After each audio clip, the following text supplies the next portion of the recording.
ये कहानी है भाई की छत और किस्मत का बंटवारा। बरसों पहले देवपुर नाम के गांव में दो भाई अपनी माँ के साथ रहते थे। बड़ा भाई राघव शादीशुदा था और उसकी पत्नी कविता घर संभालती थी। छोटा भाई मोहन अभी अविवाहित था। पिता की मृत्यु के बाद दोनों भाइयों के पास थोड़ी खेती और एक पुराना मकान बचा था। माँ सरोज चाहती थी कि दोनों भाई मिलजुल कर रहे, लेकिन राघव के मन में धीरे धीरे लालच बढ़ने लगा था। बेटा, तुम्हारे पिता हमेशा कहते थे कि भाईचारा सबसे बड़ी दौलत होता है, इसलिए खेत और घर दोनों का फैसला प्रेम से करना। माँ, आप चिंता मत कीजिए, मैं मोहन का बुरा कभी नहीं सोचूंगा। आखिर वो मेरा छोटा भाई है और मेरा ही सहारा है। भैया ने हमेशा मेरा साथ दिया है, इसलिए मुझे भरोसा है कि जो भी फैसला होगा वो न्याय और प्रेम के साथ होगा। घर के हालात ठीक नहीं है, लेकिन अगर आप दोनों एकजुट रहेंगे तो कठिन समय भी आसानी से निकल जाएगा। कुछ दिनों बाद गांव में खबर फैली कि उस इलाके की जमीनों की कीमत बढ़ने वाली है। ये सुनकर राघव के मन में लालच और बढ़ गया। उसने सोचना शुरू कर दिया कि अगर सारी अच्छी जमीन उसके हिस्से में आ जाए तो वो जल्दी अमीर बन सकता है। कविता, अगर जमीन का बंटवारा हो जाए और उपजाऊ हिस्सा मुझे मिल जाए तो हमारी जिंदगी पूरी तरह बदल सकती है। धन कमाना गलत नहीं है, लेकिन अपने भाई के साथ अन्याय करके पाया गया लाभ कभी स्थायी सुख नहीं देता। दुनिया समझदार लोगों की है और जो अवसर पहचान लेता है वही आगे बढ़ता है। बाकी लोग केवल किस्मत को दोष देते रहते हैं। अगले दिन राघव के मुखिया हरिराम के पास पहुंचा। उसने मीठी बातें करके उन्हें अपने पक्ष में करने की कोशिश की। मुखिया जी, पिताजी की संपत्ति का बंटवारा होना चाहिए ताकि आगे किसी प्रकार का विवाद उत्पन्न ना हो और सब कुछ साफ हो। बंटवारा बुरा नहीं है, लेकिन न्याय सबसे जरूरी है। दोनों भाइयों को बराबर का ही अधिकार मिलना चाहिए। मैं भी यही चाहता हूँ, लेकिन खेती का अनुभव मेरे पास अधिक है, इसीलिए कुछ बातें ध्यान में रखनी होंगी। उधर मोहन अपने खेत में मेहनत कर रहा था। उसे संपत्ति से ज्यादा परिवार की चिंता थी। तभी नंदनी उससे मिलने आई। मोहन, गांव में लोग कह रहे हैं कि जल्द ही जमीनों की कीमत बहुत बढ़ने वाली है। क्या तुम्हें इसकी जानकारी है? मुझे इन सब बातों से ज्यादा फर्क नहीं पड़ता। मैं तो मेहनत पर भरोसा करता हूँ और परिवार की शांति चाहता हूँ। हर इंसान को भरोसा रखना चाहिए, लेकिन आंखें बंद करके नहीं। कभी कभी अपने अधिकारों की रक्षा करना भी जरूरी होता है। अगर अपने ही भाई पर शक करने लगूं, तो फिर रिश्तों का क्या मतलब रह जाएगा और परिवार कैसे बचेगा? कुछ दिनों बाद पंचायत बैठी। पूरे गांव के सामने संपत्ति के बंटवारे की बात शुरू हुई। राघव पहले से ही तैयारी करके आया था। आज हम दोनों भाइयों की जमीन और मकान के बंटवारे पर चर्चा करेंगे ताकि भविष्य में कोई विवाद न रहे। मुखिया जी, मैं चाहता हूँ कि उपजाऊ खेत मुझे मिल जाए, क्योंकि मैं अपने परिवार सहित रहता हूँ और जिम्मेदारियाँ भी अधिक हैं। मुझे किसी विशेष हिस्से की इच्छा नहीं है, बस इतना चाहता हूँ कि जो भी निर्णय हो वो निष्पक्ष और सम्मानजनक हो। संपत्ति से ज्यादा महत्वपूर्ण रिश्ते हैं, इसलिए निर्णय ऐसा होना चाहिए जिससे परिवार टूटे नहीं बल्कि मजबूत बने। बातचीत लंबी चली। अंत में राघव की चालाकी और प्रभाव के कारण सबसे उपजाऊ खेत उसके हिस्से में चले गए। मोहन को बंजर और कम उपज वाली जमीन मिली। ये बंटवारा देखकर मन दुखी हो गया, क्योंकि सब जानते कि दोनों भाइयों का अधिकार बराबर था। सच कहा, लेकिन कभी कभी सच्चाई तुरंत नहीं जीतती, उसे समय का इंतजार करना पड़ता है। अगर यही सबकी राय है तो मैं इसे स्वीकार करता हूँ, क्योंकि झगड़े से मुझे केवल माँ का दुख दिखाई देता है। बेटा, तुम्हारा दिल बहुत साफ है, लेकिन कभी कभी अत्यधिक सहनशीलता भी लोगों को न्याय करने का साहस दे देती है। अब फैसला हो चुका है, इसीलिए पुरानी बातों को भूलकर सबको अपने अपने काम पर ध्यान देना चाहिए। मोहन बिना शिकायत अपना हिस्सा स्वीकार कर लेता है। गांव के लोग उसकी सादगी की चर्चा करते रहे। दूसरी तरफ राघव खुश था, क्योंकि उसने सबसे कीमती जमीन अपने नाम जो करवा ली थी। मोहन, तुम्हें देखकर लगता है कि तुम्हारे मन में कोई क्रोध नहीं है, जबकि तुम्हारे साथ स्पष्ट अन्याय हुआ है। क्रोध खेत नहीं उगाता, मेहनत उगाती है। मैं अपनी किस्मत को रोने के बजाय उसे बदलने का प्रयास करूंगा। उस रात माँ सरोज देर तक जागती रही। उन्हें महसूस हो रहा था कि ये बंटवारा केवल जमीन का नहीं बल्कि भाइयों के दिलों का भी हो गया है। हे भगवान, मेरे परिवार को टूटने से बचाना। धन का मोह नहीं इन भाइयों के रिश्ते को पूरे तरह से न खत्म कर दे। उधर राघव अपने कमरे में बैठा भविष्य के सपने देख रहा था, जबकि मोहन अपनी बंजर जमीन को उपजाऊ बनाने की योजनाएं बना रहा था। दोनों भाइयों की राय अब अलग हो चुकी थी, लेकिन किस्मत अभी अपना असली फैसला सुनाने वाली थी। बंटवारे को 6 महीने बीत चुके थे। राघव अपने उपजाऊ खेतों से अच्छी कमाई कर रहा था, जबकि मोहन अपनी बंजर जमीन को संवारने में दिन रात मेहनत कर रहा था। गांव के कई लोग उसे देखकर हैरान थे कि इतना अन्याय सहने के बाद भी उसके चेहरे पर शिकायत नहीं थी। मोहन बेटा, इतनी मेहनत करने के बाद भी जमीन से बहुत कम उपज मिलती है, फिर भी तुम्हारा हौसला कभी कमजोर नहीं पड़ता। चाची, जमीन चाहे बंजर हो या उपजाऊ, अगर इंसान उम्मीद छोड़ देता है तो सबसे पहले उसका मन सूख जाता है। मैं रोज देखती हूँ कि तुम सुबह से शाम तक खेत में लगे रहते हो, लेकिन खुद का भी तो ख्याल रखना जरूरी है। मेरे पास खोने के लिए ज्यादा कुछ नहीं है, इसीलिए मेहनती मेरी सबसे बड़ी पूंजी है और सबसे भरोसेमंद साथी। उधर राघव का स्वभाव पहले से अधिक घमंडी होता जा रहा था। अच्छी फसल और बढ़ती आमदनी ने उसे ये विश्वास दिला दिया था कि उसने जो किया है वो सही था।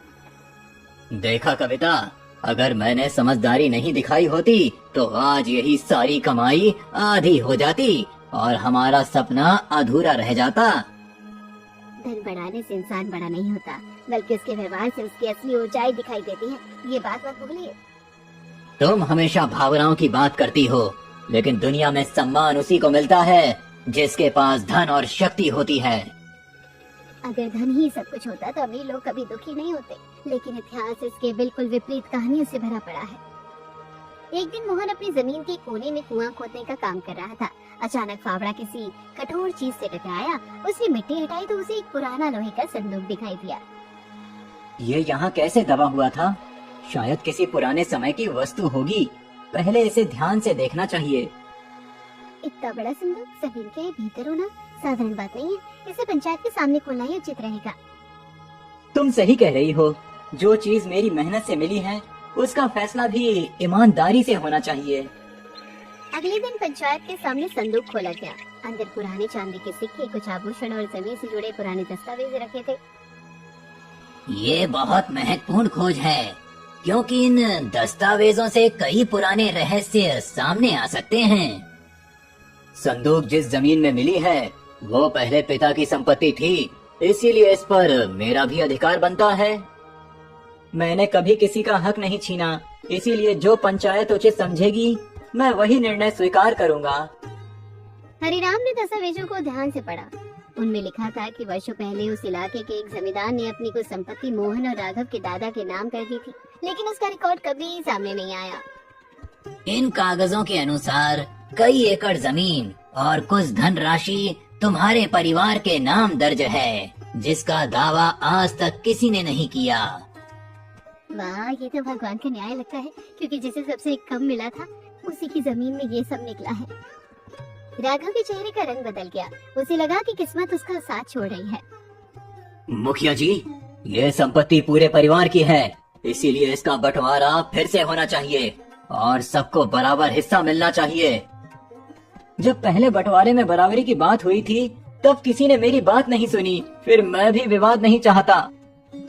आज तुम्हें बराबरी याद आ रही है, लेकिन उस दिन तुम्हें केवल अपना लाभ दिखाई दे रहा था। ये अंतर सब समझ रहे हैं।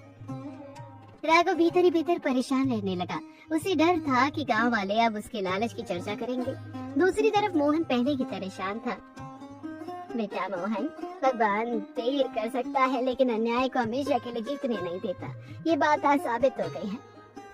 माँ, मुझे धन मिलने की खुशी से ज्यादा इस बात की खुशी है कि आपकी आंखों में फिर से विश्वास दिखाई दे रहा है। कुछ सप्ताह बाद राघव ने एक व्यापारी के कहने पर अपनी फसल का बड़ा हिस्सा उधार सौदे में बेच दिया। उसे उम्मीद थी कि कुछ महीनों में दुगना लाभ होगा। इतना बड़ा जोखिम लेना ठीक नहीं है, क्योंकि लालच अक्सर इंसान को सोचने की शक्ति से दूर कर देता है। जो बड़ा लाभ चाहता है उसे बड़े फैसले लेने पड़ते हैं। डरने वाले लोग कभी आगे नहीं बढ़ पाते। लेकिन किस्मत ने करवट ले ली। व्यापारी अचानक गांव छोड़कर भाग गया और राघव की बड़ी रकम डूब गई। ये कैसे हो गया? मैंने तो भविष्य सुरक्षित रखने के लिए निवेश किया था। सब कुछ बिखरता दिखाई दे रहा है। जब इंसान केवल लाभ देखने लगता है तो खतरे उसकी नजरों से ओझल हो जाते हैं। शायद यही समय का सबक है। कुछ ही दिनों में राघव कर्ज में डूब गया। जिन लोगों के सामने वो गर्व से चलता था, वही लोग अब उसके बारे में बातें करने लगे थे। समय सचमुच अजीब होता है। कल तक राघव गांव का सबसे सफल किसान माना जाता था और आज चिंताओं से घिरा हुआ है। धन का घमंड बहुत नाजुक होता है, एक झटका उसे मिट्टी में मिला देता है और यही जीवन का नियम है। उधर मोहन ने अपने हिस्से की नई संपत्ति का उपयोग सोच समझकर करना शुरू किया। उसने सबसे पहले खेतों के लिए पानी की व्यवस्था करवाई और कुछ गरीब परिवारों की मदद भी की। तुम चाहो तो बहुत आराम की जिंदगी जी सकती हो, लेकिन फिर भी दूसरों की मदद में लगे रहते हो। जिस धन का उपयोग केवल अपने लिए हो वो जल्दी खत्म हो जाता है, लेकिन जो दूसरों के काम आए वो सम्मान बन जाता है। राघव दूर खड़ा ये सब देख रहा था। उसके मन में पहली बार पछतावे की चिंगारी लगी। उसे एहसास होने लगा कि किस्मत ने धन तो बांटा था, लेकिन असली परीक्षा चरित्र की थी। उस रात वो देर तक सो नहीं सका। उसे अपने भाई के साथ किया गया न्याय बार बार याद आ रहा था। आने वाले दिनों में उसे एक ऐसा निर्णय लेना था जो उसके जीवन की दिशा बदल सकता था। रात भर राघव को नींद नहीं आई। बार बार उसे वही दिन याद आता रहा जब पंचायत में उसने चालाकी करके सबसे उपजाऊ जमीन अपने नाम करवा ली थी। उस समय उसे लगा था कि उसने जीत हासिल कर ली है, लेकिन आज उसके पास न मन की शांति थी और न ही पहले जैसा सम्मान।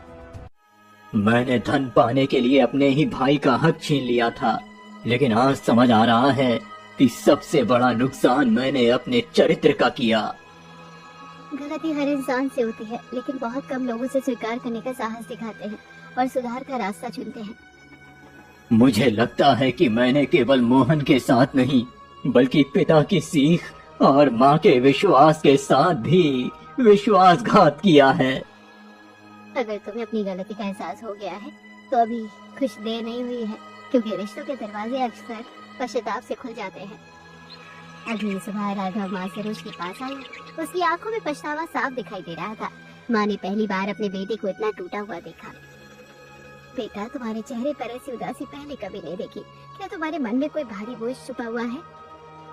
माँ, मैंने लालच में आकर अपने भाई के साथ अन्याय किया और आज वही गलती मुझे हर पल भीतर से तोड़ रही है।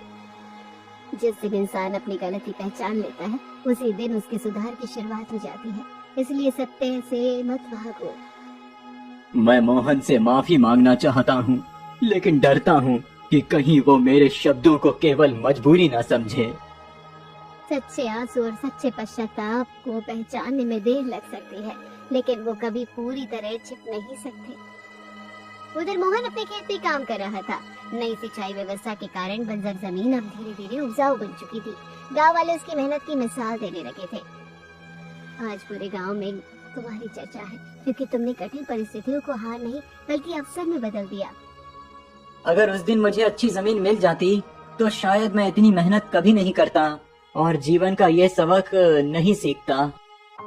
तुम्हारे भीतर शिकायत की जगह कृतज्ञता है। शायद इसी कारण किस्मत ने भी तुम्हारा साथ दिया है। किस्मत दरवाजा दिखा सकती है, लेकिन उस दरवाजे तक पहुंचने के लिए कदम इंसान को खुद उठाने पड़ते हैं। इसी दौरान राघव वहाँ पहुँचा। उसके कदम भारी थे और आवाज पहले जैसी आत्मविश्वास से भरी नहीं थी। मोहन ने उसे देखा तो मुस्कुराकर स्वागत किया। भैया, आप अचानक खेत पर कैसे आ गए? सब ठीक तो है और घर में किसी प्रकार की परेशानी तो नहीं? आज मैं किसी काम से नहीं, बल्कि अपने दिल का बोझ हल्का करने और तुम्हारे सामने सच स्वीकार करने आया हूँ। अगर मन में कोई बात है तो खुलकर कहिए, क्योंकि रिश्ते तब मजबूत होते हैं जब उनमें छिपाव नहीं होता। राघव की आंखें भर आई। उसने पहली बार बिना किसी बहाने के अपनी गलती स्वीकार की। मैंने लालच में आकर तुम्हारे साथ अन्याय किया था। संपत्ति के बंटवारे में मैंने भाई नहीं बल्कि केवल अपना लाभ देखा। भैया, उस दिन मुझे दुख जरूर हुआ था, लेकिन मैंने कभी आपके लिए मन में नफरत नहीं रखी। तुम्हारी यही अच्छाई मुझे और शर्मिंदा करती है, क्योंकि मैं स्वार्थ में अंधा था और तुम रिश्तों को बचा रहे थे। बीती बातों को बदलना हमारे हाथ में नहीं है, लेकिन आने वाला समय कैसा होगा ये हम दोनों तय कर सकते हैं। अगर तुम मुझे माफ कर दो तो मैं संपत्ति का नया और निष्पक्ष बंटवारा करने के लिए तैयार हूँ। माफी कोई सौदा नहीं होती भैया, वो दिल से दी जाती है और मैंने आपको पहले ही माफ कर दिया था। ये सुनकर राघव रो पड़ा। वर्षों का अहंकार कुछ ही क्षणों में टूट गया। उसी समय माँ सरोज, कविता और गांव के कुछ लोग भी वहाँ पहुँच गए। आज जो मैंने देखा वो किसी भी धन से अधिक मूल्यवान है, क्योंकि टूटता हुआ रिश्ता फिर जुड़ रहा है। भगवान का लाख लाख शुक्र है, धन्यवाद, क्योंकि मेरी सबसे बड़ी इच्छा यही थी कि मेरे बेटे फिर से एक हो जाएं। गांव में बहुत विवाद देखे हैं, लेकिन अपनी गलती स्वीकार करने वाला इंसान बहुत कम देखने को मिलता है। आज की घटना आने वाली पीढ़ियों के लिए सीख बनेगी कि लालच को समय की खुशी दे देता है, सम्मान नहीं। सच्चा धन खेत, मकान या सिक्के नहीं होते, बल्कि वो रिश्ते होते हैं जो कठिन समय में भी साथ खड़े रहते हैं। कुछ दिनों बाद पंचायत फिर बुलाई गई। इस बार राघव ने स्वयं सबके सामने सच स्वीकार किया। मैं चाहता हूँ कि पुराने बंटवारे को अन्यायपूर्ण माना जाए और संपत्ति को पूरी ईमानदारी के साथ फिर से बांटा जाए। तुम्हारा ये निर्णय केवल न्याय नहीं, बल्कि आत्मसम्मान की भी वापसी है, इसीलिए पंचायत इसका स्वागत करती है। मेरे लिए सबसे बड़ी खुशी ये है कि हमारा परिवार फिर से एक हो रहा है, बाकी सब बात की बातें हैं। पंचायत ने दोनों भाइयों के बीच निष्पक्ष समझौता करा दिया। गांव वालों ने भी इस निर्णय की प्रशंसा की। धीरे धीरे राघव ने अपने कर चुकाने शुरू किए और मोहन ने हर कदम पर उसका साथ दिया। जब मेरे पास सब कुछ था तब मैं अकेला था, लेकिन जब मैं टूट गया तब तुम मेरे साथ खड़े रहे। रिश्ते इसी दिन के लिए होते हैं भैया, क्योंकि सच्चा परिवार वही है जो कठिन समय में हाथ नहीं छोड़ता। आज ये देखकर खुशी होती है कि जिस घर में कभी बंटवारा हुआ था वही अब प्रेम और विश्वास लौट आया है। धन का बंटवारा तो एक दिन हो ही जाता है, लेकिन दिलों का बंटवारा बहुत दर्द देता है, इसलिए उसे कभी मत होने देना। कुछ महीने बाद मोहन और नंदिनी का विवाह तय हो गया। पूरे गांव ने मिलकर खुशी मनाई। राघव ने छोटे भाई की शादी में पिता की तरह सारी जिम्मेदारी निभाई।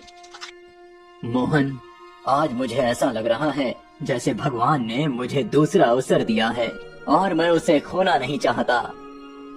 भैया, दूसरा अवसर उन्हीं को मिलता है जो अपनी गलती स्वीकार करके बेहतर इंसान बनने की कोशिश करते हैं।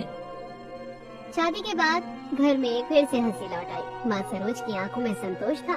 जिस परिवार को लालच ने तोड़ दिया था, उसे प्रेम और क्षमा ने फिर से जोड़ दिया। आज मुझे विश्वास हो गया कि सच्चाई चाहे देर से जीते, लेकिन अंत में जीत उसी की होती है। कहानी का अंत सुखद था, लेकिन उसके पीछे गहरा दर्द और बड़ा सबक छिपा था।